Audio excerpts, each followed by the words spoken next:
Marks వార్త 15వ అధ్యాయం 33వ వచనంలో,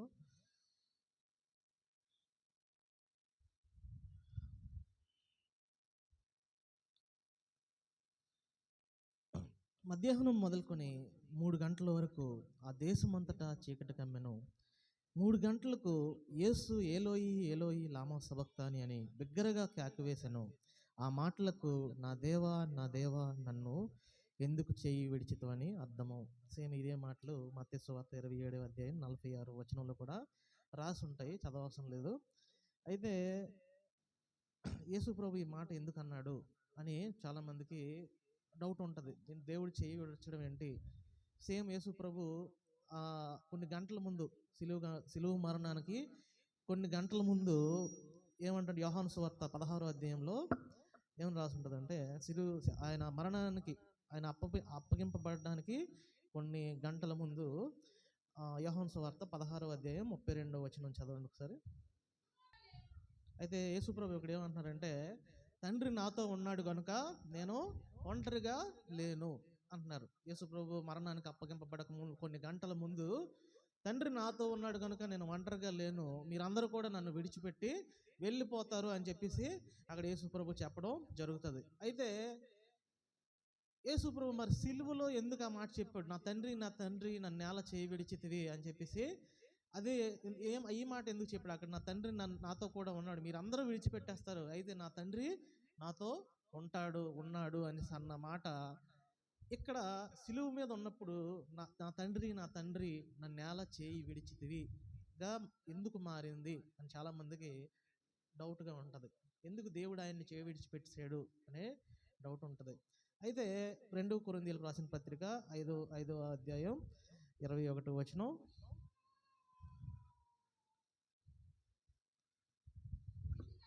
ఎందుకనగా మనం ఆయన యందు దేవుని నీతి యగునట్లు పాపమెరుగని ఆయనను మన కోసము పాపముగా చేసెను. ఆయన ఏ పాపం ఎరుగినటువంటి మనుష్య కుమారునిగా పుట్టినటువంటి దేవుడు మన కొరకు పాపముగా మార్చబడ్డాడంట సిలువలో. ఏ విధంగా పాపముగా మార్చబడ్డాడంటే, భూమి మీద మానవ జాతి యొక్క పాపములన్నీ కూడా ఆయన మీద వేయబడినప్పుడు తండ్రి అయిన దేవుడు, అంటే పరిశుద్ధుడైన దేవుడు ఆయనని విడిచిపెట్టాడు. ఎందుకంటే దేవుడు తన స్వభావముకు వ్యతిరేకంగా ఏది చేయలేడు. ఆయన పరిశుద్ధుడు, అపవిత్రత ఉండే స్థలంలో ఆయన ఉండలేడు. భూమి మీద ఉన్నటువంటి మానవాళి యొక్క పాపమంతా కూడా తన కుమారుడైన యేసుక్రీస్తు మీద ఆ సిలువలో వేయబడినప్పుడు తండ్రి అయిన దేవుడు ఆ పాపము ఆయన్ని విడిచిపెట్టడం జరిగింది. ఇదే చూసుకుంటే యెషయా గ్రంథం 6వ అధ్యాయం 3వ వచనంలో 573లో రాసి ఉంటుంది, యెహోవా పరిశుద్ధుడు, ఆయన పరిశుద్ధుడు. చదవండి అమ్మా.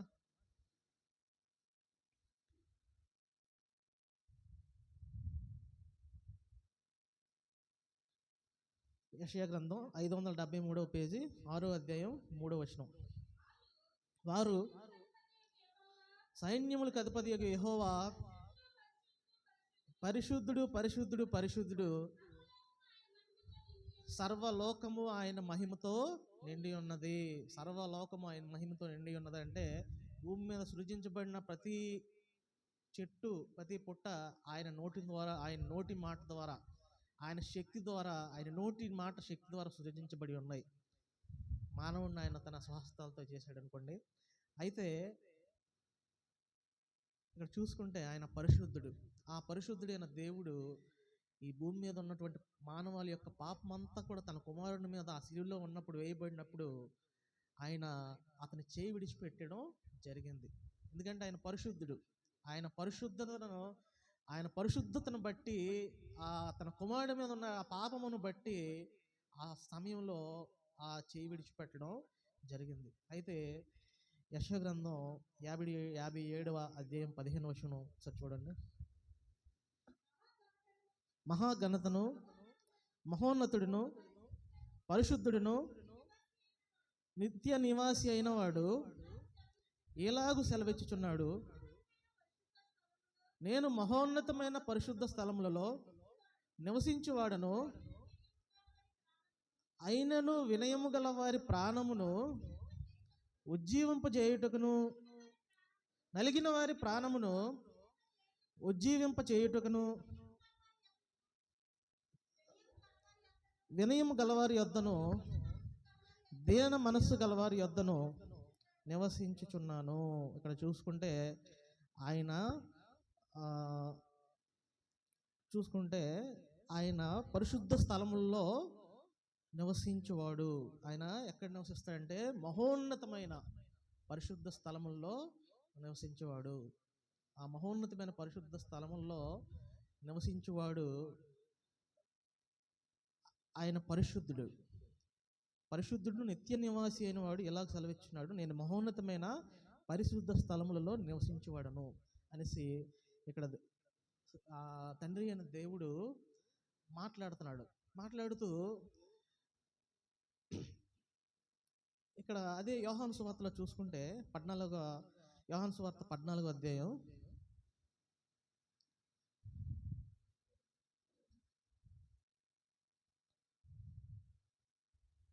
యోహాను సువార్త 14వ అధ్యాయం 2వ వచనం, నా తండ్రి ఇంట అనేక నివాసములు కలవు, లేని యెడల మీతో చెప్పుదును, మీకు స్థలము సిద్ధపరచ వెళ్ళుచున్నాను. నేను వెళ్ళి మీకు స్థలము సిద్ధపరిచిన యెడల నేనుండు స్థలములలో మీరును ఉండులాగున మరలా వచ్చి నా యొద్ద నుండుటకు నేను మిమ్మల్ని తీసుకుని పోదును. నేను వెళుచున్న స్థలమునకు మార్గము మీకు తెలియనని చెప్పాను. అయితే ఇక్కడ ఏంటంటే ఆయన తండ్రి అంటే అనేక నివాస స్థలములు ఉన్నాయంట. అక్కడ యెషయా గ్రంథంలో 57వ అధ్యాయం 15వ వచనం చూసుకుంటే ఆయన తండ్రి ఇల్లు మహోన్నతమైన ఏంటమ్మా మహోన్నతమైన స్థలముల్లో మహోన్నతమైన పరిశుద్ధ స్థలం అది. చాలమ్మ, ఆయన తండ్రి నివసించే స్థలము ఎలాంటిదంటే మహోన్నతమైన పరిశుద్ధ స్థలము. ఆ స్థలానికి వెళ్ళాలి అని అంటే, ఆ స్థలానికి మానవాళికి వెళ్ళాలని అంటే మనకి ప్రవేశం లేదు. ఎందుకంటే మనం పాపులము, మనలో పాప స్వభావం ఉంది. మనలో ఉన్న పాప స్వభావం బట్టి మన పాప క్రియలను బట్టి మన ఆత్మ అపవిత్రపరచబడటం బట్టి మనకు మనముగా తండ్రి యొద్దకు చేరలేము. తండ్రి యొద్దకు చేరలేము. అందుకే యేసుప్రభువు అంటాడు, నేనే మార్గమును సత్యమును జీవమును, నా ద్వారా తప్ప, అక్కడే రాసుండు నా కిందనే మా 14వ అధ్యాయం, నా ద్వారా తప్ప ఎవడును తండ్రి యొద్దకు రాడు. అయితే ఆ యొక్క మహోన్నతమైన పరిశుద్ధ స్థలానికి వెళ్ళాలని అంటే ఆయన యొక్క రక్తము ద్వారా విడిపించబడాలి. సిలువలో కార్చిన ఆయన రక్తము ద్వారా విడిపించబడాలి. తన సొంత కుమారుని మీదే మానవులందరూ పాపం ఉన్నప్పుడు ఆయన తన చేయి విడిచిపెట్టాడు. ఎందుకంటే ఆయన పరిశుద్ధుడైన దేవుడు. ఆ లేవి కాండము 19వ అధ్యాయం 2వ వచనం 97వ పేజీలో రాసుంటుంది. అదేవిధంగా మొదటి పేతురు రాసిన పత్రిక 1వ అధ్యాయం 16వ వచనంలో రెండు సేమ్ వర్డ్స్ దాన్నే కోట్ చేస్తూ పేతురు చెప్తాడు. ఆ లేవి కాండంలో ఉన్నటువంటి ఆ వరుసనే, ఆ యొక్క వచనాన్నే కోట్ చేస్తూ పేతురు దానికి జ్ఞాపకం చేస్తూ రాస్తాడు. అందులో ఏముంటుందంటే, నేను ఏ విధంగా పరిశుద్ధంగా ఉన్నానో మీరును పరిశుద్ధులే ఉండుడి. పరిశుద్ధులు తండ్రి అయిన దేవుడు పరిశుద్ధంగా ఉండినట్లు మనం పరిశుద్ధంగా ఉండి ఆయనతో చేరుతూ ఉండే అవదు. కానీ ఆయన కుమారుని ద్వారా అంటుకొట్టబడుట ద్వారా, అంటే ఆయన కుమారుడు కాచిన రక్తము ద్వారా విడిపించబడుట ద్వారా, పవిత్రపరచబడుట ద్వారా మన యొక్క పాపములను ఆయన రక్తంలో కడుక్కునుట ద్వారా మనము పరిశుద్ధపరచబడి ఆయన తండ్రి అయిన దేవుడు, ఆయన తండ్రి అక్కడ అనేక నివాస స్థలములు కలవంట. ఆయన మహోన్నతమైన ఆ పరిశుద్ధ స్థలంలో, ఆయన నివాస స్థలంలో అనేక నివాసాలు కలవు. కుమారుడైన దేవుడు, నేను వెళ్తున్నాను, మీ కొరకు నేను స్థలాన్ని సిద్ధపరుస్తాను అంటాడు. ఇంకా చెప్పాలంటే ఆయన మరణించిన తర్వాత మగ్దలేనే మరియకు తను బయలుపరుచుకున్నప్పుడు నన్ను ముట్టుకోవద్దు అంటాడు అనమాట. నన్ను ముట్టొద్దు, మరి ఆ మగ్ధలేని మరి నన్ను ముట్టదు, ఎందుకంటే నేను ఇంకా తండ్రి దగ్గరికి వెళ్ళలేదు. నన్ను ముట్టుకోవద్దు అని అంటాడు. తండ్రి దగ్గరికి వెళ్ళలేదని చెప్పి అంటాడు. ఆయన మన కొరకు స్థలాన్ని సిద్ధపరచడానికి ఆయన వెళ్ళాడు. అయితే ఇక్కడ మనం తెలుసుకోవాల్సింది ఏంటంటే, నా తండ్రి నేల చేయి విడిచింది. ఇప్పుడు మనలో అనేక మంది పరిస్థితి అలాగే ఉంది. మనం దేవుడిని నమ్ముకొని చర్చికి వస్తున్నాం, కానీ మనలో ఇంకా వీక్నెస్, ఈ లోక సంబంధమైన బలహీనతలు మనల్ని దేవునికి దూరం చేస్తున్నాయి. దేవుడు నన్ను ఎందుకు విడిచిపెట్టేశాడు, దేవుడికి నేను ఎందుకు దూరంగా జీవిస్తున్నాను అనేసి మనలో మనం ప్రశ్నించుకుంటూ ఉంటాం. దేవుడు నన్ను ఎందుకు విడిచిపెట్టేశాడు, అసలు దేవుడు నన్ను విడిచిపెట్టేశాడా, లేకపోతే నేను దేవుడిని విడిచిపెట్టానా అని మనలో మనం తడబడుతుంటాం. అయితే మన తడబాట్లన్నిటికీ, మన తాలూకా ప్రశ్నలన్నిటికీ సమాధానం ఆయన గ్రంథంలో ఉంది. ఆయన చూసుకుంటే ఆయన కుమారుని ద్వారా మనం పరిశుద్ధంగా మార్చబడగలం. ఆయన యొక్క పరిశుద్ధ స్థలంలోకి మనం చేర్చబడగలం. ఆయన ఏ విధంగా ఉన్నాడో మనం కూడా పరిశుద్ధంగా ఉండాలని అంటే, తండ్రితో మనం సమాధానపరచబడి ఆయన కుమారులంగా మనం చేర్చబడాలంటే, మన క్రీస్తు రక్తం ద్వారా మనం విడిపించబడాలి. తిరిగి ఆయనతో అడ్డు కట్టబడాలి అని అంటే, మన పాపముల నుండి మనం విడుదల అనేది పొందాలి. దేవుడు తన పరిశుద్ధ వాక్యం దీవించి ఆశీర్వదించాలి. దేవునికి స్తోత్రం. అందరూ మంచి దాహంగా ఉన్నారా?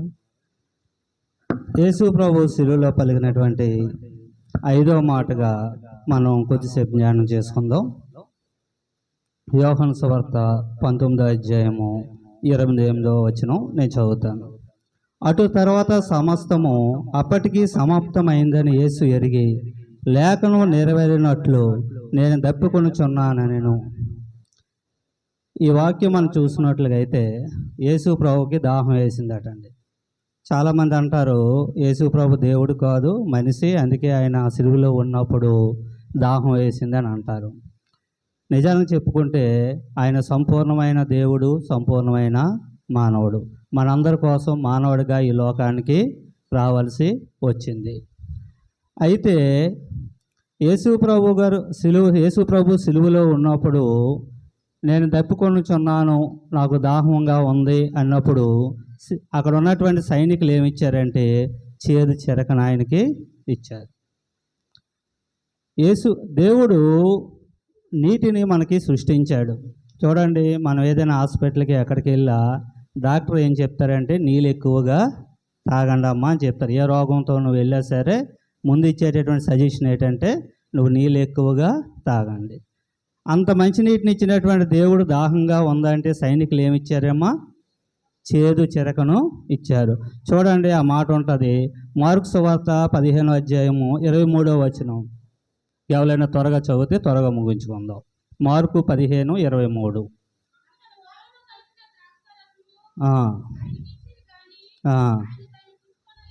వినండి అమ్మ, ఏమి ఇచ్చారట? బోలం కలిపినటువంటి ద్రాక్షారసం ఇచ్చారు, కానీ దాన్ని ఆయన పుచ్చుకొనలేదు, తీసుకోలేదు.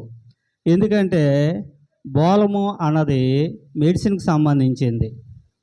అక్కడ ఉన్నటువంటి వాళ్ళు యేసు ప్రభువు కొంచెం చాలా శ్రమలో బాధలో ఉన్నారని బోలంతో కలిపినటువంటి ఆ ద్రాక్షారసాన్ని ఆయనకి ఇచ్చారు, కానీ ఆయన తీసుకోవడానికి తాగడానికి ఆయన ఇష్టము పడలేదు. ఎందుకంటే సిలువలో ఆ శ్రమలు అనుభవించడానికి ఆయనకి చాలా ఇష్టముగా ఉంది.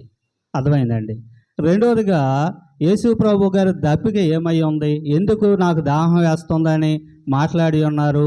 ఇంకో 2 మాటలు నేను చెప్తాను.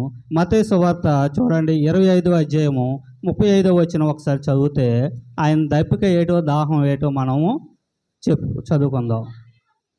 నేను ఆకలి కొంటిని, మీరు నాకు భోజనం పెట్టిరి, నేను దప్పుకుంటుని, మీరు దాహం ఇచ్చితిరి, పరదేశనై ఉంటుని.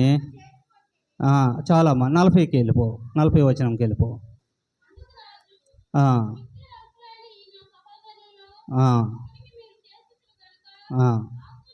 నాకు చేసిరని నేను వినండి. నేను ఒక 5 అంశాలు చెప్తాను, వినండి. ఇక్కడ యేసు ప్రభువు నేను ఆకలి కొని ఉన్నాను, మీరు నాకు ఆకలి తీర్చారు, నేను దప్పుకొని ఉన్నాను, మీరు దప్పుకు తీర్చారు అంటారట. అప్పుడు ఆయన నమ్మిన వాళ్ళు ఏమంటారట, ప్రభువా నువ్వు ఎప్పుడు ఆకలి కొన్నావు, నువ్వెప్పుడు మా ఇంటికి వచ్చి నీళ్ళు అడిగావు, నువ్వెప్పుడు మా ఇంటికి వచ్చి అన్నం అడిగావు, ఎప్పుడు మా ఇంటికి వచ్చి నాకు బట్టలు ఇవ్వండి అని అడిగావు అని వీళ్ళు అడిగితే ఆయన ఏమంటారట, అల్పులైన వాళ్ళు అంటే పేదవాళ్ళని దరిద్రులు చూపించి వీళ్ళకి ఇచ్చినట్లుగా అయితే మీరు నాకు ఇచ్చినట్లుగా, వీళ్ళకి దాహానికి మీరు నీళ్ళు ఇచ్చినట్లుగా అయితే నా దాహం మీరు తీర్చినట్లుగా, వీరు ఆకలికి మీరు అన్నం పెట్టినట్లుగా అయితే దేవుడి యొక్క ఆకలి మీరు తీర్చినట్లుగా, వారికి మీరు బట్టలు ఇచ్చినట్లుగా అయితే దేవుడికి మీరు బట్టలు ఇచ్చినట్లుగా. అంటే సహాయం ఎవరికి చేసినట్టుగా, ఆ దరిద్రులకు చేసినట్లుగా, దేవుడికి చేసినట్లుగా, దేవుడు చేసినట్లుగా దేవుడు ఉంటాడు. అందుకే వాక్యంలో ఉంటుంది, దీనులను కనికరించేవాడట యెహోవాకి అప్పు ఇచ్చేవాడట. ఎవరైనా అడుక్కున్న వాళ్ళు మన ఇంటికి వచ్చి ₹1 మనం దానం చేసామనుకో, ఎవరికి అప్పు ఇచ్చినట్లుగా మనము దేవుడికి అప్పు ఇచ్చినట్టుగా, అంటే దానికి వడ్డీ చక్రవడ్డీ అన్నీ కలిపి దేవుడు మనకి ఇస్తాడు. ఇక్కడ 2 విషయాలు మనం నేర్చుకుందాం. ఒకటి, ఆయన దప్పిక ఏంటంటే క్రీస్తు కలిగినటువంటి మనస్సు మనకి ఉండాలి. అంటే ఎదుటి వారికి సహాయం చేసేటటువంటి మనస్సు మనకి ఉండాలి. అది దేవుడు మొదటగా మనతో మాట్లాడుతున్నాడు. అంటే మనకన్నా కొంచెం తక్కువగా ఉన్నవారు ఏమండి, మనకన్నా కొంచెము అన్నం లేని వారికి, పేదలకి మనం హెల్ప్ చేస్తే దేవుడు మనల్ని చూసి సంతోషిస్తాడు. అర్థమైంది? అది ఎవరికి సహాయం చేసినట్లుగా అయితే దేవుడికి మనం సహాయం చేసినట్లుగా ఉంటుంది. కఠినమైన మనస్సు మనం కలిగి ఉంటే అది దేవుడికి సంతోషంగా ఉండదు.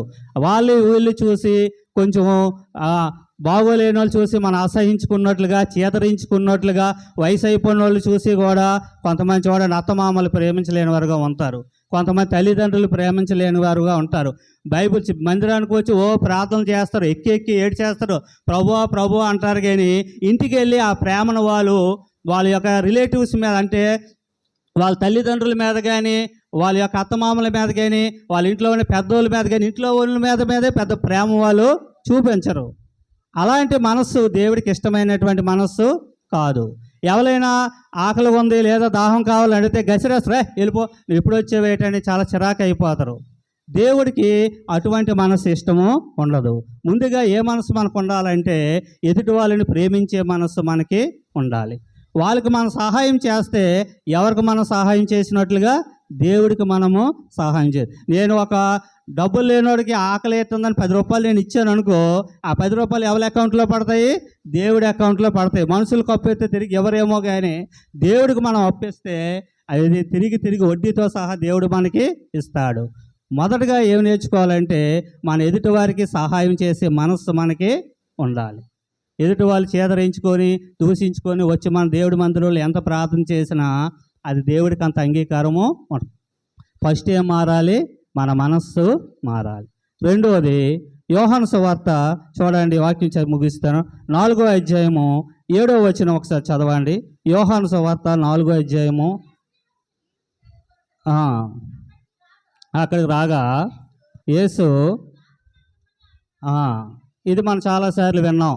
ఏమమ్మా, ఒక సమరయ స్త్రీ, రెండవ మాట యేసుప్రభు దాహం అయిన రెండవ మాట నేను చెప్తాను. ఒక సమరయ స్త్రీ చేదుకుంటకు మిట్ట మధ్యాహ్నం నూరు దగ్గరికి వస్తేప్పుడు యేసుప్రభు ఏమన్నాడమ్మా, నాకు కొంచెం దాహానికి నీళ్ళు ఇవ్వు అన్నాడు. ఆ నీళ్ళు ఏమైనా తాగాడు యేసుప్రభు? అక్కడేం తాగలేదు. కానీ ఆమెకి యేసుప్రభు ఏం చెప్పాడమ్మా? సువార్త చెప్పాడు.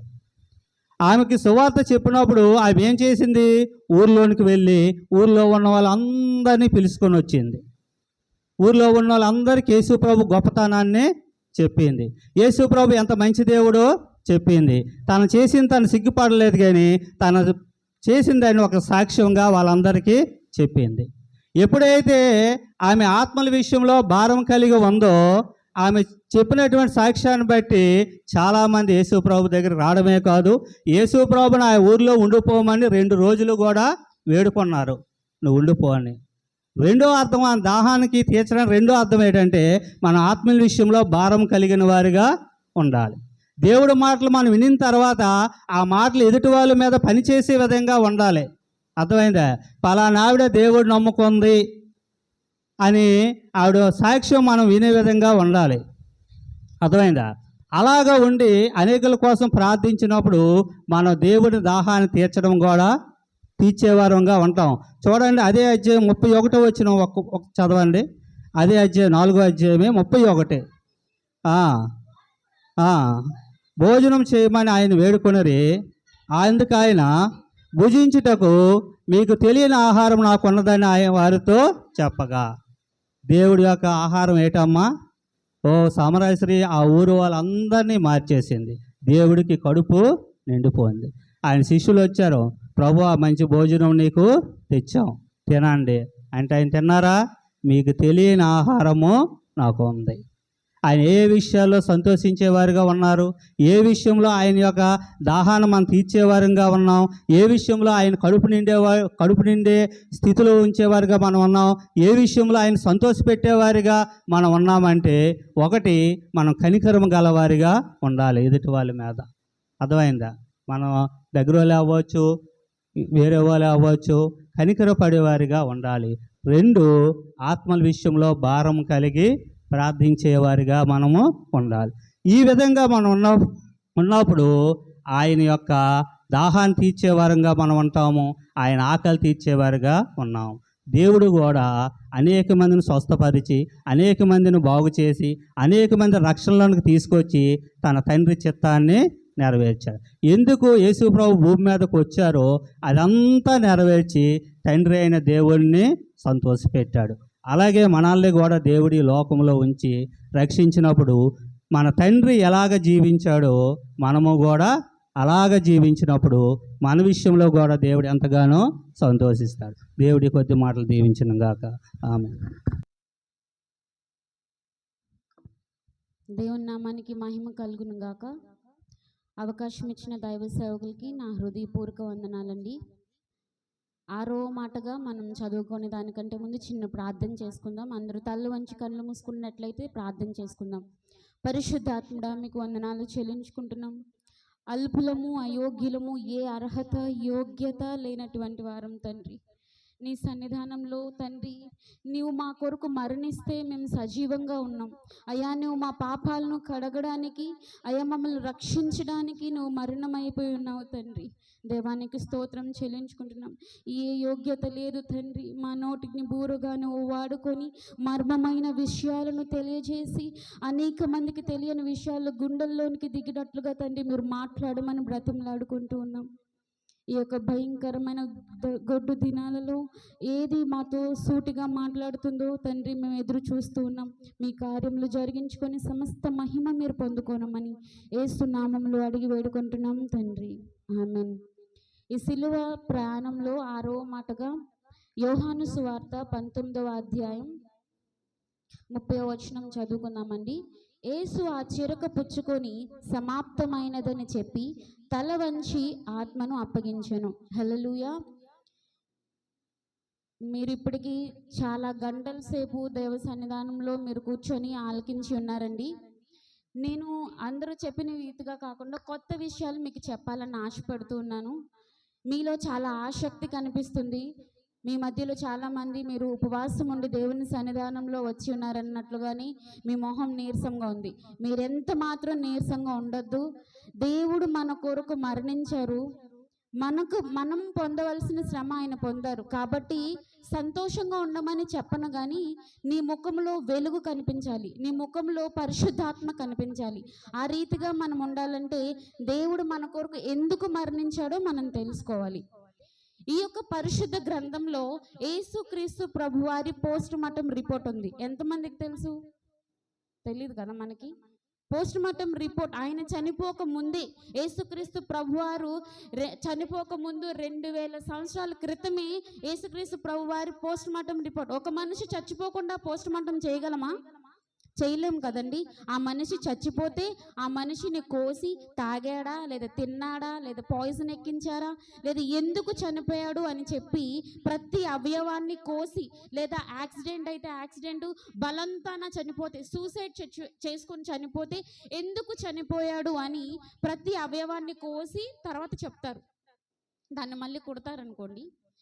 చెప్తారు కదా పోస్ట్ మార్టం రిపోర్ట్. కానీ యేసుక్రీస్తు ప్రభు వారి యొక్క పోస్ట్ మార్టం రిపోర్ట్ బైబిల్లో ఎక్కడ రాయబడి ఉందంటే ప్రవచనము ద్వారా లేదా దర్శనము ద్వారా గొప్ప భక్తులు యేసుక్రీస్తు ప్రభు వారి యొక్క మరణము, ఆయన శరీరము, లేదా ఆయన ఏ విధంగా నలగగొట్టబడ్డాడు అని చెప్పి దర్శనంలో చూశారు. మనం చూద్దాం ఈ సమయంలో.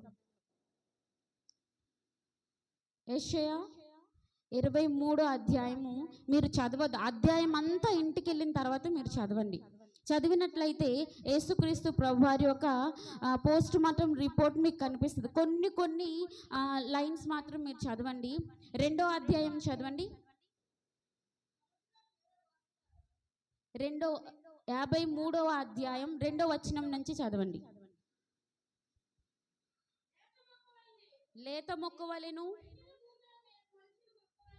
ఎండిన భూమిలో మొలిచిన మొక్కవలెను అతడు ఆయన ఎదుట పెరిగెను. అతనికి స్వరూపమైనను సొగసైనను లేదు. మనం అతనిని చూచి అపేక్షించున్నట్లుగా అతని అందు స్వరూపము లేదు. అతడు తృణీకరింపబడిన వాడాయను. చాలండి. మీరు అక్కడ అదే చూసుకున్నట్లయితే బైబిల్ చూడండి, 3వ అధ్యాయం 3వ లైన్లో ఏమనుందంటే వ్యాధి అనుభవించిన వాడుగాను, ఇంకా కింద చూసుకున్నట్లయితే మనుషులు చూడనొల్లని వాడుగాను, తృణీకరించబడిన వాడుగాను, ఇంకా మనం చూసినట్లయితే 4వ అధ్యాయం రోగములను భరించెను, వ్యసనములు భరించెను, మొత్తబడిన వాడాయను, బాధింపబడిన వాడాయను. 6వ అధ్యాయం ఆఖరి వచనంలో చూసినట్లయితే దోషమును తన మీద మోపబడెను, దౌర్జన్యము నొందెను. ఇంకా మనం చూసినట్లయితే ఆ కింద వచనములన్నీ చివరి వరకు మీరు ఇంటికి వెళ్ళిన తర్వాత టైం లేదు కనుక కూర్చొని చదవండి. చదివినట్లయితే ఇక్కడ మనం దౌర్జన్యం నొందడం అంటే ఏంటి? బలవంతంగా కొట్టడం. యేసుక్రీస్తు ప్రభువారిని బలవంతంగా కొట్టడం. ఈయనొక్కరే, యెషయా భక్తుడు ఒక్కడే కాదు, కానీ ఇంకొక వ్యక్తి కూడా ముందుగా దేవుని యొక్క దర్శనము ద్వారా చూసి ప్రధాన గాయకుడు దావీదు కూడా రాసి ఉన్నారు. ఎక్కడండి? 22వ కీర్తన. 22వ కీర్తన మనం చూసినట్లయితే అక్కడ కూడా 14వ వచనం, నేను నీళ్ల వలె పారబోయబడి ఉన్నాను, నా ఎముకలన్నీ స్థానము తప్పి ఉన్నవి, నా హృదయము నా అంతరంగమందు మైనము వలె కరిగి ఉన్నది. ఇంకా మనం చాలండి. ఇంకా చూసినట్లయితే చెల్లా పెంకు వలె ఆయనదంట, ఆయన నాలుక నా దౌడను అంటుకొని ఉన్నది. ఆయన నాలుక అంగుట అంటుకుపోయే విధంగా ఉంది. ఎప్పుడైతే ఒక వ్యక్తి నాలుక అంగుటను ఎప్పుడు అంటుకుంటుందో తెలుసా అండి? ఉరి వేసుకున్నప్పుడు అంటుకుంటుంది. ఒక వ్యక్తి ఉరి పోసుకున్నప్పుడు, ఫ్యాన్కో లేదంటే బలవంతాన చనిపోయినప్పుడు ఆ నాలుక బయటకు వస్తుంది. అంటే యేసుక్రీస్తు ప్రభువారిని బలవంతంగా కొట్టారు. యేసుక్రీస్తు ప్రభువారిని ఆయన శరీరంలో ఉన్న బలం అంతా పోయే విధంగా కొట్టారు. యేసుక్రీస్తు ప్రభువారికి సిలువ వేసినప్పుడు ఎంచుకున్న విధంగా పాస్టర్ గారు మీకు చెప్పిన విధంగా కొన్ని విషయాలు నేను మీకు చెప్పాలని ఆశపడుతున్నాను. ఇంటికి వెళ్ళిన తర్వాత ఆ 22వ కీర్తన కూడా మీరు చదవండి.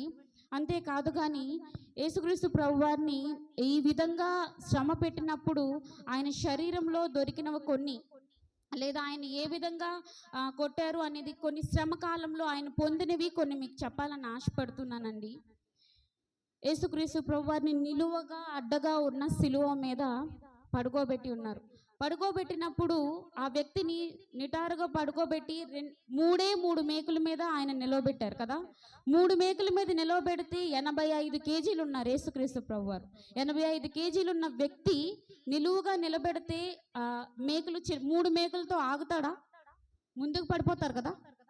కానీ యేసుక్రీస్తు ప్రభువారు ఎలా ఆగాడు అంటే ఆయనకి 8 ఇంచెస్ కలిగిన ఒక మేకుని ఆయన కాళ్ళలో కొట్టారు.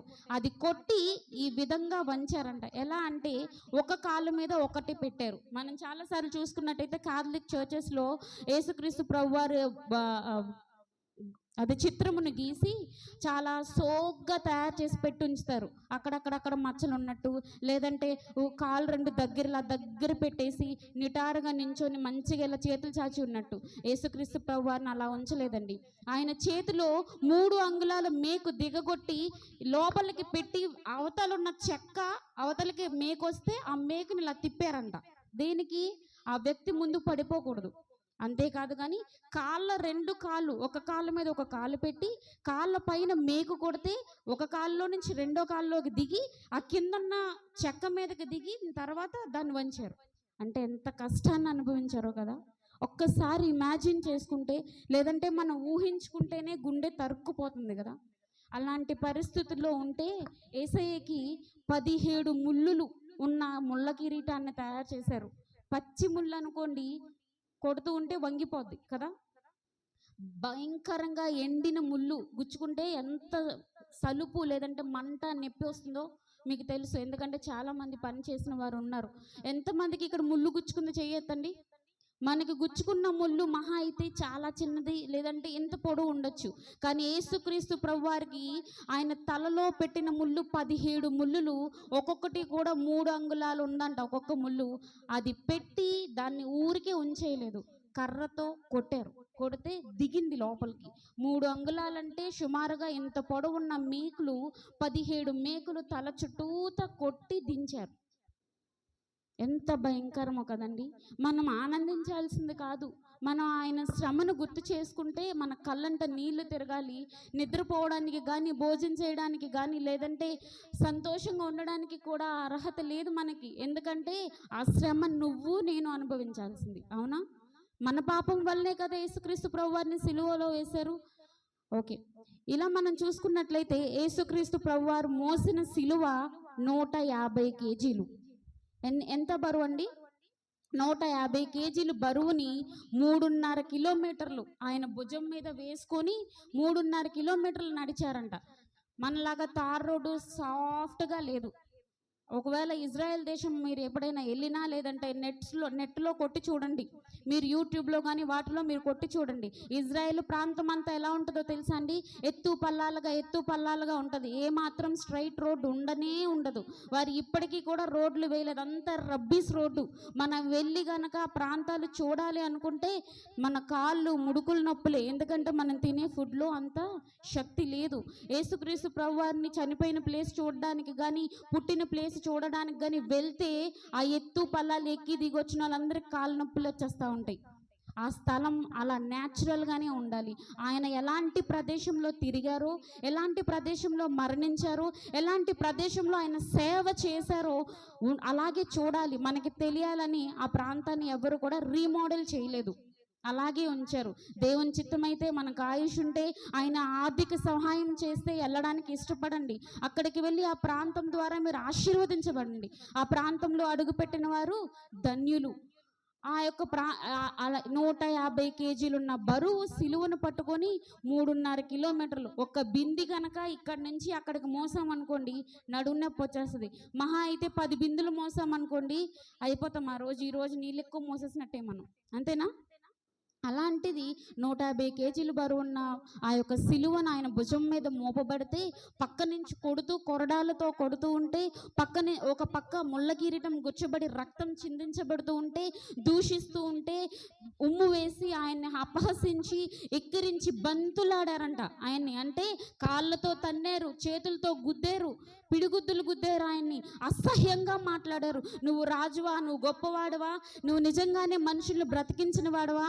నీకంతా ఉంటే నువ్వెందుకు రక్షించుకోలేకపోతున్నావు అని అపహాస్యం చేసి వెక్కిరింతలుగా చేసి నడుస్తూ ఉంటే ఆయన ఒక్కొక్క రక్తపు బొట్టు ఎంతగా నలిగిపోయి ఉంటుంది నీ నా కోసం. ఆయన కార్చిన రక్తం 6.5 లీటర్స్ అని చెప్పారు కదా పాస్టర్ గారు. అంటే ఎన్ని లీటర్లు? ఎవరి దగ్గర లీటర్ బాటిల్ ఉంది? ఆ బాటిల్ కొంచెం పైకెత్తండి, మెరిండా బాటిల్ పైకెత్తండి. అలాంటి బాటిల్తో 6.5 బాటిళ్ళు, అలాంటి బాటిల్ 6 బాటిళ్ళు ప్లస్ సగం అంత రక్తాన్ని కార్చారంట దేవుడు మన కోసం. హల్లెలూయా. అది సజీవమైన రక్తం, అది మన పాపాన్ని కడిగే రక్తం, మన యొక్క వ్యాధులను, మనకున్న వ్యసనాలను, మనకున్న ప్రతి విధమైన శాప పాపము నుంచి విడిపించగలిగిన శక్తివంతమైన రక్తం. అంతేకాదు కానండి, యేసుక్రీస్తు ప్రభువారికి ఎన్ని మేకులు తెగొట్టారంటండి? 3 మేకులు కొట్టారు.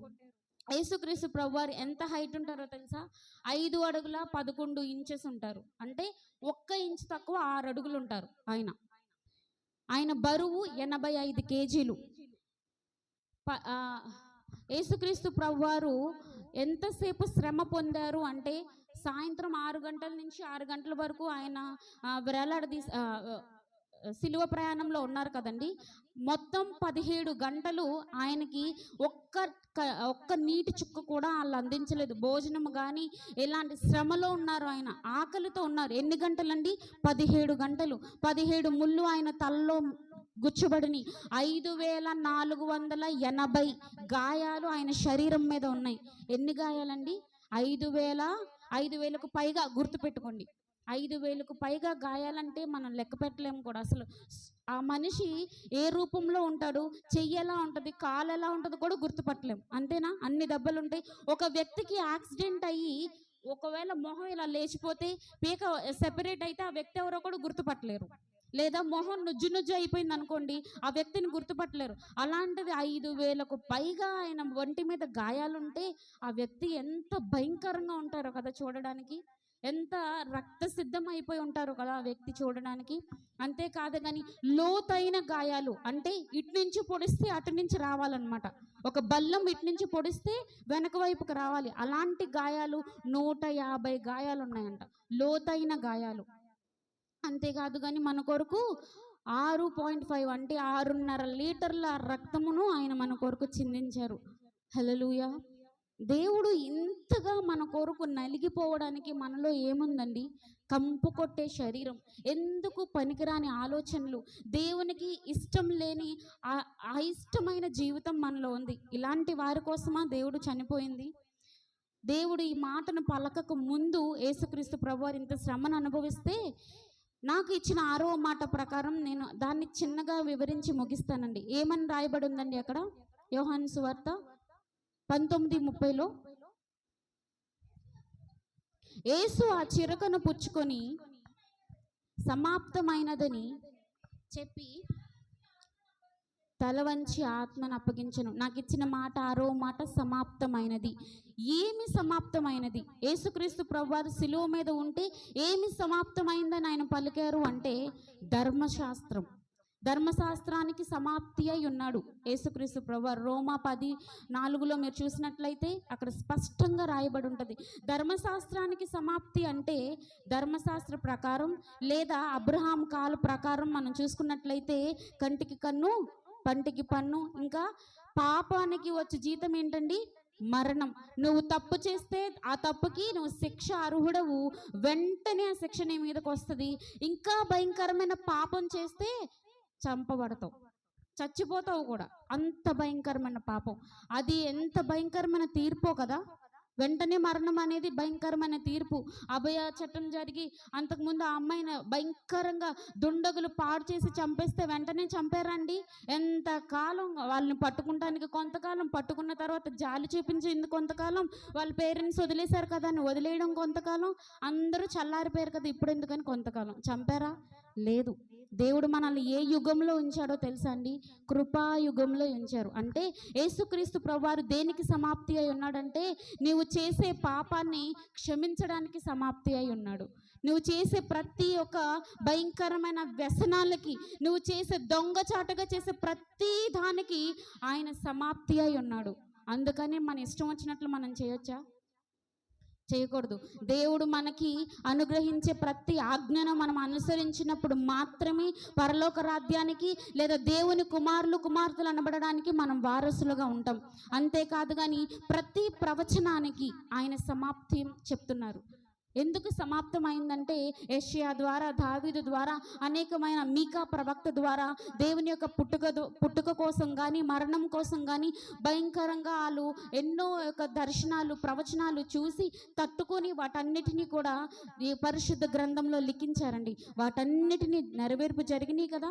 నెరవేర్పు జరిగినాయి కాబట్టి నేను సమాప్తం చెప్తున్నాను. వాటన్నిటి నా తండ్రి చిత్తాన్ని నేను జరిగించాను అని చెప్పి ఆయన సమాప్తం చెప్తున్నాడు.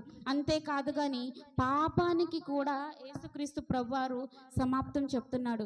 ఎందుకు పాపానికి లేదా ధర్మశాస్త్రానికి, ప్రవచనాలకి అంటే యేసుక్రీస్తు ప్రభువారు ఎప్పుడైతే సమాప్తమైందని చెప్పారో వెంటనే దేవాలయంలో ఉన్న తెర చినిగిందంట. తెర ఎంత మందాన్ని ఉంటుందంట ఆ తెర. ఆ తెరని ఒకే అల్లికతో అల్లుతారు, ఒకే దానికి కుట్టులు కానీ ఏముండవు. ఆ తెర చిరగడం జరిగింది. ఎందుకు చిరిగిందంటే అంతకు ముందు ఆ యొక్క స్టేజ్ ఎక్కాలన్నా, లేదంటే ఆ అవతల ఉన్న బలిపీఠం దగ్గరికి వెళ్ళి మనం ప్రార్థన చేయాలన్నా అర్హులం కాదు, చూడడానికి కూడా అర్హులు కాదు. ఎవరు వెళ్ళాలంటే సున్నతి చేయబడిన వారు, యేసుక్రీస్తు ప్రభువారు పేరట అభిషేకం పొందబడిన వారు మాత్రమే ఆ లోపలికి వెళ్ళి ఆ యొక్క బలిపీఠం దగ్గర మనమేం అడుగుతున్నామో వాటిని వారు ప్రార్థన చేసి తిరిగి వచ్చి చెప్పాను అని చెప్తారు. నువ్వేదైనా బలి ఇవ్వాలనుకుంటే బయట బలి ఇవ్వటమే ఆ దైవ సేవకుడు లేదంటే ఆ ప్రధాన యాజకుడు తీసుకెళ్ళి యేసయ్యకి అర్పిస్తాడు. కానీ ఇప్పుడు అలాగ కాదు. నువ్వు ఉన్న చోటనే, నీ ఉన్న క్షణంలోనే తక్షణమే నువ్వు యేసుక్రీస్తు ప్రభువాని, దేవా నేను నిజముగా నీవు నా దేవుడని నేను అంగీకరిస్తున్నాను, నా పాపాన్ని విడిచిపెడుతున్నాను అంటే నీ దగ్గరకు వస్తాడు. దేవా నీ ఆత్మ నాకు కావాలి అంటే భయంకరమైన ఎప్పుడు చనిపోతామో తెలియని ఈ యొక్క ఆత్మ ప్రాణ శరీరాన్ని విడిచిపెట్టే, ఈ యొక్క కంపు కొట్టే శరీరాన్ని ఆవరించడానికి ఆయన వస్తారు. ఎంత గొప్ప దేవుడండి. కాబట్టి దేవుడు మనకి గొప్ప గొప్ప మర్మాలను ఈ యొక్క 7 మాటల ద్వారా పలికి ఉన్నాడు. ఇచ్చిన వాక్యం దేవుడు దీవించునుగాక. దేవునికి మహిమ కలుగునుగాక. చివరి మాట లూకా సువార్త 23వ అధ్యాయము 46. అప్పుడు యేసు గొప్ప శబ్దంతో కేకవేసి, తండ్రి నీ చేతికి నా ఆత్మను అప్పగించుకొనుచున్నాను నేను. ఆయన ఎలాగూ చెప్పి ప్రాణము విడిచాను. చాలండి. దేవుడు ఎవరండి? జీవాధిపతి, జీవానికి అధిపతి ఆయన. ఈ సృష్టి అంతా ఒకప్పుడు శూన్యము, నిరాకారముగాను శూన్యముగా ఉంది. ఒక నోటి మాట సెలవిస్తే 5 దినాల్లో మొత్తం సృష్టి అంతా కూడా శూన్యంలోంచి సమస్త సృష్టి వచ్చింది. ఎందుకంటే ఆయన ఉన్నది లేనట్టుగా చేయగలడు, లేనిది ఉన్నట్టుగా చేయగలడు. అంత గొప్ప దేవుని మన హృదయాల్లో మనం కలిగి ఉన్నాం. అందుకే భక్తుడైన పేతురు అంటున్నాడు, అపోస్తుల కార్యాలు 3వ అధ్యాయము 15వ వచనం చదవండి, గట్టిగా స్పీడ్గా చదవాలి. అపోస్తుల కార్యం 3వ అధ్యాయం. మీరు జీవాధిపతిని చంపితిరి గాని దేవుడు ఆయనను మృతుల్లోని లేపెను, అందుకు మేమే సాక్షులము. చాలండి. నువ్వు చెప్పగలవు ఈ సాక్ష్యం? యేసుక్రీస్తు నా హృదయంలో ఉన్నారు, నాలో ఆయన జీవిస్తున్నారు. ఇదిగోనే మీ పట్ల నేను చూపిస్తున్న ప్రేమ, జాలి, దయ కారణం ఆయనే.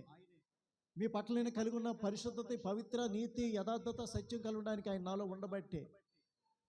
నేను అబద్ధం ఆడుకుంటా మీ ముందు ఈ విధంగా జీవిస్తానంటే కేవలం ప్రభు నాలో ఉండబట్టి. అక్కడ పేతురు అన్నాడు, మీరు జీవాధిపతిని చంపితిరి కానీ తండ్రి ఆయనను మృతుల్లోంచి లేపి ఉన్నాడు, ఇందుకు మేము సాక్ష్యం. దేవుడు సజీవుడని నువ్వు సాక్ష్యం ఇవ్వగలవా? నువ్వు పనిచేస్తున్న స్థలంలో, నువ్వు చదువుతున్న స్థలంలో, అలాగే నీ చుట్టుపక్కల ఇరుగు పొరుగు వారి మధ్య ప్రభు సజీవుడు, ఆయన నాలో ఉన్నాడు, నాలోంచి మిమ్మల్ని ప్రేమిస్తున్నాడు, నాలోంచి మిమ్మల్ని క్షమిస్తున్నాడు, నాలోంచి మిమ్మల్ని ఓర్చుకున్నాడు, సహించుకున్నాడు, నాలోంచే తన యొక్క క్రియలను చూపించి నన్ను నాలో ఉండి సజీవుడిగా మీతో ఈ విధంగా ప్రవర్తించేటట్లు చేస్తున్నాడని మనం చెప్పగలమా? ఆ సాక్ష్యం మనకుందా? మీరు జీవాధిపతిని చంపారు కానీ తండ్రి ఆయనను, శనివారం అంతా సమాధులు ఉన్నారు, ఆదివారం తెల్లవారుజామున తిరిగి తండ్రి మృతుల్లోంచి లేపాడు. క్రీస్తు యేసును మృతుల్లోంచి లేపినటువంటి ఆయన ఆత్మ మీలో ఉంటే మీ యొక్క శరీరం కూడా పాప విషయంలో మృతంగా ఉంటుంది, క్రీస్తు విషయంలో జీవం కలిగి ఉంటుందని వాక్యము స్పష్టంగా సెలవిస్తుంది. కాబట్టి ఆయన ఎవరండి? జీవాధిపతి. అలాగే ప్రభువు చెప్తున్నాడు, పునరుత్థానమును జీవమును నేనే. నా యందు విశ్వసించేవాడు చనిపోయినా బ్రతుకుతాడు, బ్రతికిన యందు విశ్వసించేవాడు మరికి అన్నడును చనిపోడు. ఆయనే బ్రతుకుతాడు అన్నప్పుడు ఆయన ఎందుకు చనిపోతాడు? నా యందు విశ్వసించేవాడు చనిపోయినా బ్రతుకుతాడు అంటున్నాడు. పాపాల చేత అపరాధాల చేత చచ్చిపోయినా పూర్తిగా ఇక ఎందుకు పనికిరండి బయటికి ఇచ్చేయండి అన్నా సరే వాడు బ్రతుకుతాడట. అందుకే వాక్యం సెలవుస్తుంది, మీ పాపముల చేత అపరాధముల చేత మీరు చచ్చిన వారు వింటుండగా క్రీస్తు మిమ్మల్ని, దేవుడు తన కుమారుతో మిమ్మల్ని తిరిగి లేపి పరలోకమందు కూర్చుండబెట్టాడని దేవుని యొక్క వాక్యము సెలవిస్తుంది. పునరుత్థానమును జీవనం నేనే. నా యందు విశ్వసించేవాడు చనిపోయినా బ్రతుకుతాడు, బ్రతికి నా యందు విశ్వసించేవాడి యొక్క జీవితంలో ఇంకెన్నడూను ఆ పరలోకంలో మరణం అనేది ఉండదు, ఆయనతో జీవించే జీవితంలో.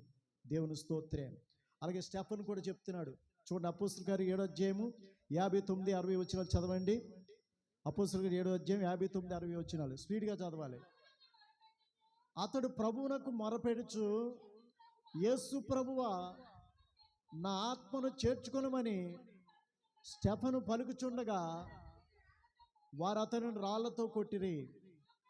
అతడు మోకాల్లోని, ప్రభువా వారి మీద ఈ పాపము మోపకమని గొప్ప శబ్దంతో పలికను. చూసారా, యేసు ప్రభు వారి పలికారు, తండ్రి వీరు ఏమి చేయుచున్నారు వీరు ఎరుగును కనుక వీరిని క్షమించమని. పోనీ ఆయన దేవుడు. స్టెఫన్ ఎవరండి? స్టెఫన్ ఎవరు? మానవుడు, నరమాత్రుడు.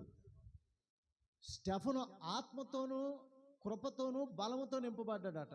నువ్వు కూడా అలాగా అటువంటి ఓర్పు, రాళ్లతో, అసలు రాయి తన్నుకుంటే మనం తట్టుకోలేం, తెలియక రాయి తన్నుకుంటే ప్రాణం గిలగిల కొట్టుకుంటుంది. అలాంటిది ఎన్నో రాళ్లతో కొడుతున్నారు. స్టెఫను రాళ్లతో కొడుతుంటే, ఆయన మీద నేరాలు మోపుతుంటే 5 సంఘాల నుంచి పండితులు వచ్చారు ఒక్క యవనస్తుని ఎదిరించడానికి. కానీ అతనిలో ఉన్న దేవుని శక్తి, దేవుని జ్ఞానము, అతన్ని ప్రేరేపిస్తున్న దేవుని యొక్క ఆత్మ ముందు ఎవడు నిలబడలేకపోయాడట. ఇక ఉడికిపోయారు, ఈయన గెలవలేమో, ఈయన ఎలాగైనా చంపేయాలి, భూమి మీద ఉంచడానికి వీల్లేదు. కాబట్టి ఇక్కడ చూసినట్లయితే స్టెఫను చెప్తున్నాడు, యేసు ప్రభువా నా ఆత్మనే నీ చేతికి అప్పగించుకొనుచున్నాను. మోకాల మీద కృంగి చచ్చిపోయే ముందు, ప్రభువా వారి మీద ఈ నేరము మోపొద్దు. మనం అంత మనస్సు మనకు ఉంటుందా? రాళ్లతో మొహం మీద ఏదో బస్సు మీద వెళ్ళొక ఉమ్ము తుప్పర మన మీద పడితేనే మనం తట్టుకోలేము. అవసరమైతే వెళ్ళా బస్సులకి ఓవర్టేక్ చేసి ఆపి బస్సులోకి వెళ్ళి అని కొట్టేయడానికి కూడా రెడీ అయిపోయి, చూసుకోకుండా ఏదో గాలి మీద దూరంగా ఊసాను అనుకుంటూ అదేమో వెనకాతలు వచ్చి నీ మీద పడింది, నువ్వు బండి మీద వస్తున్నావు కాబట్టి దానికే తట్టుకోలేము. కాబట్టి ఇక్కడ చూసినట్లయితే యేసు ప్రభువా నా ఆత్మను చేర్చుకో, వీరి మీద ఈ నేరము రాళ్లతో పచ్చడి చేసేస్తున్నట్టు, రాళ్లతో చితకొట్టి తలకి, కళ్ళ మీద, ముఖం మీద రక్తసిక్తమైపోయిన ఆయన అలా మోకాల మీద ఒరిగిపోయి అంటున్నాడట, ప్రభువా వీరి మీద నేరము. అంటే లోపల ఎవరున్నారు? యేసు ప్రభు ఆత్మ మనలో ఉంటే గాని, మనం చనిపోయి ప్రభు మనలో బ్రతికితే గాని లోకంలో ఎవరిని క్షమించలేం, ప్రేమించలేం, సహాయం చేయలేం, అంత ఓర్పు సహనం మనము చూపించలేం. కుడివైపున ఉన్న దొంగ అదే చూసాడు ప్రభులో. ఏం చూసాడంటే ఆయనలో ఉన్న ఓర్పు, ఆయనలో ఉన్న సహనము, ఆయనలో ఉన్న క్షమాగుణం చూసి ఈయన మారిపోయాడు. దేవుని స్తోత్రం.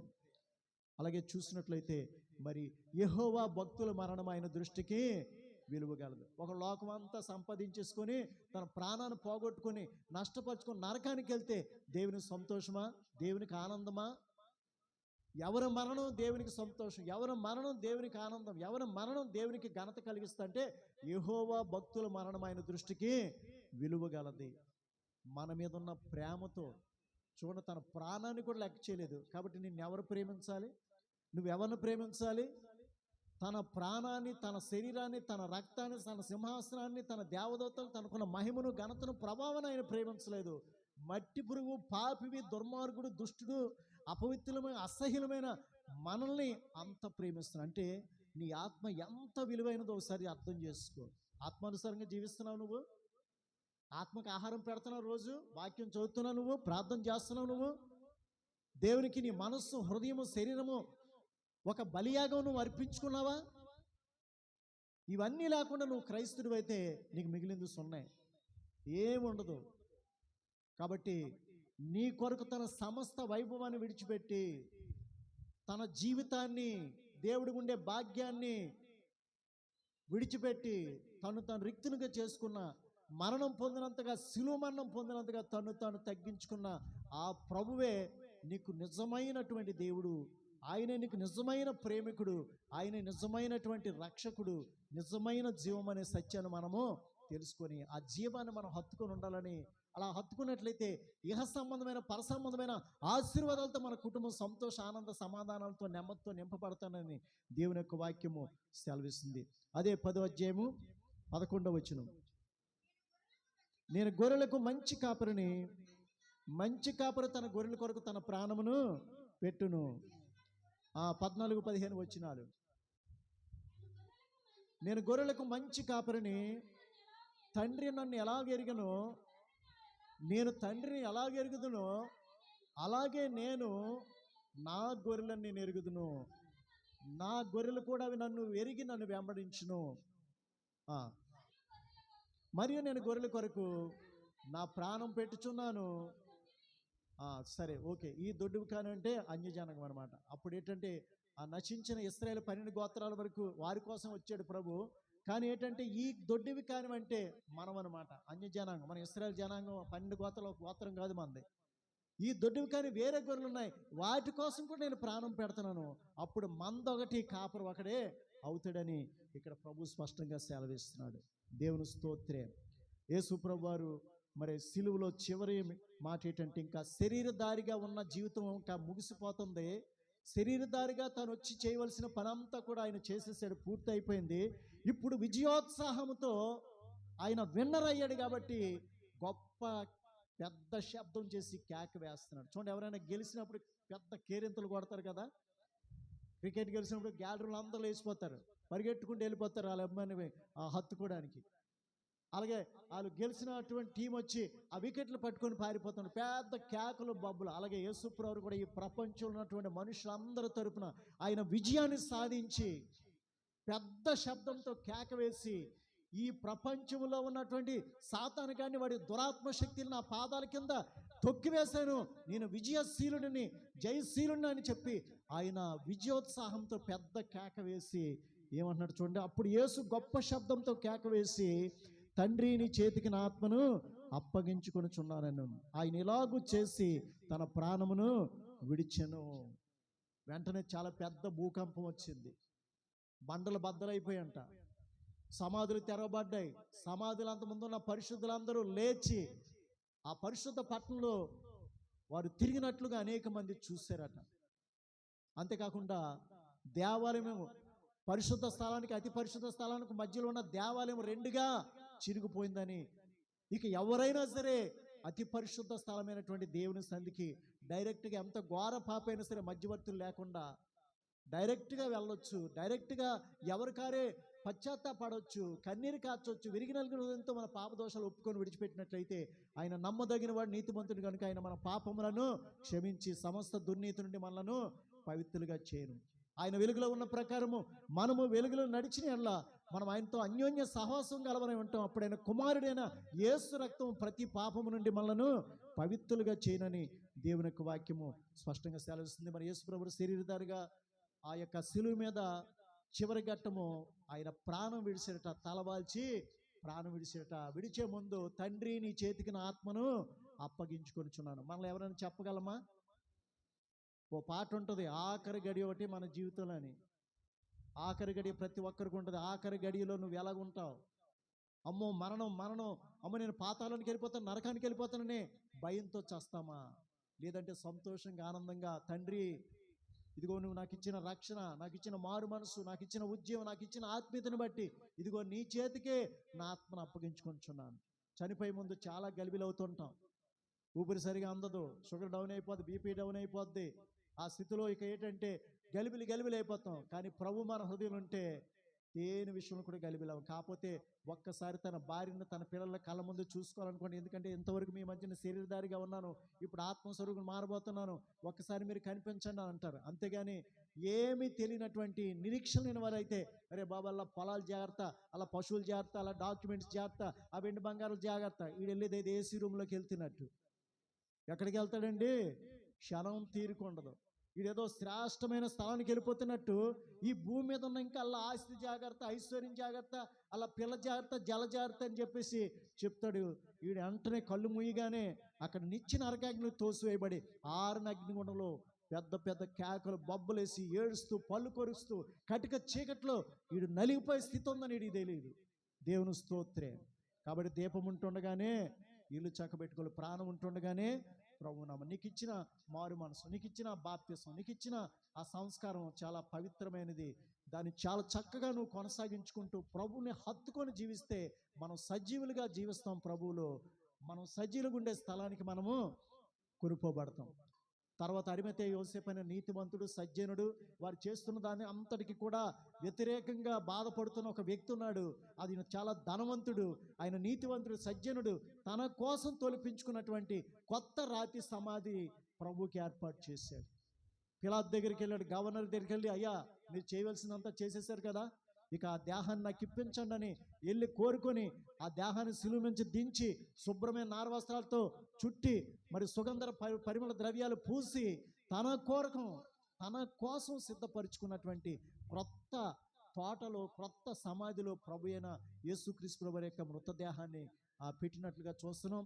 అప్పట్లో మరి కొంతమంది స్త్రీలు అప్పుడు ఉన్నారు కదా, సిలువ వేయబడినప్పుడు ఆయన వెంబడించిన స్త్రీలు, ఆయన విశ్వాసులున్న స్త్రీలు, అలాగే అక్కడ యోహాను ఉన్నాడు చిన్నవాడు, ఆయన అనుసరించిన వారందరూ కూడా ఆయన ఎక్కడ, ఏ తోటలో, ఏ స్థలంలో ఆయన్ని పాతి పెట్టారు, ఆ సమాధి ఎక్కడో వారికి తెలిసి ఉంది. కాబట్టి వారు తర్వాత పునరుత్థాన దినాన్న ఆ సమాధి దగ్గరికి వెళ్ళడానికి వీరన్నీ కూడా సిద్ధం చేసుకొని ఉంచుకున్నారట.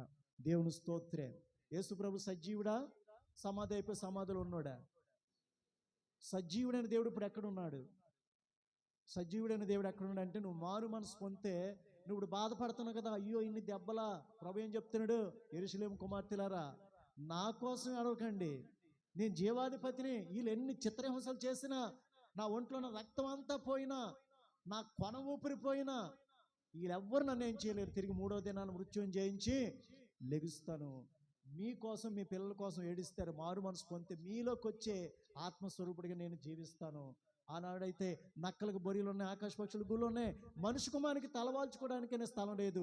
కాబట్టి మీరైనా నాకు స్థలం ఇవ్వండి, మీరు మనస్సు మార్చుకోండి, పరలోక రాజ్యం మీకు సమీపంగానే ఉందని చెప్తున్నాడు. దేవుని స్తోత్రం. నిజంగా నువ్వు దేవుని ప్రేమిస్తున్నావా? దేవుని కోసం నువ్వు కన్నీరు కారుస్తున్నావా? నువ్వు దుఃఖపడుతున్నావా? గొప్ప సంతోషం ఏంటంటే, నువ్వు మనస్సు మార్చుకొని ప్రభువా నా హృదయంలోకి రా, నా కోసం ఇన్ని కష్టాలు, ఇన్ని శ్రమలు, ఇన్ని దెబ్బలు, ఇన్ని గాయాలు, ఇన్ని అవమానాలు, ఇంత చిత్రహింసలకు భరించినటువంటి నీవు ఇదిగో నా హృదయంలో చేర్చుకొని మిమ్మల్ని సంతోషపరుస్తాను, మీకు విశ్రాంతి కలుగు చేస్తాను, మీకు నెమ్మది కలుగు చేస్తాను, మీకోసం సాక్షిగా నేను జీవిస్తాను, నా జీవితకాలం అంతా మీకు సంతోషంగా, ఆనందంగా నా మనస్సు, హృదయం, శరీరాన్ని సమర్పించుకొని మీ మహిమ కోసమే సాక్షిగా జీవిస్తానని ఎవరైతే తీర్మానం చేసుకుంటారో వారు నిజముగా యేసు ప్రభు తాలూకా సాక్షులు, బిడ్డలు. అలాంటి వారి అందే ప్రభు సంతోషించి ఆనందించి నెమ్మది కలిగి ఉంటాడనే వాక్యం స్పష్టంగా సెలవిస్తుంది. దేవుడి పరిశుద్ధ మాటలు మన అందరి వెనుకల హృదయాల్లో నురంతులుగా ఫలింప చేయునుగాక. ఆమేన్.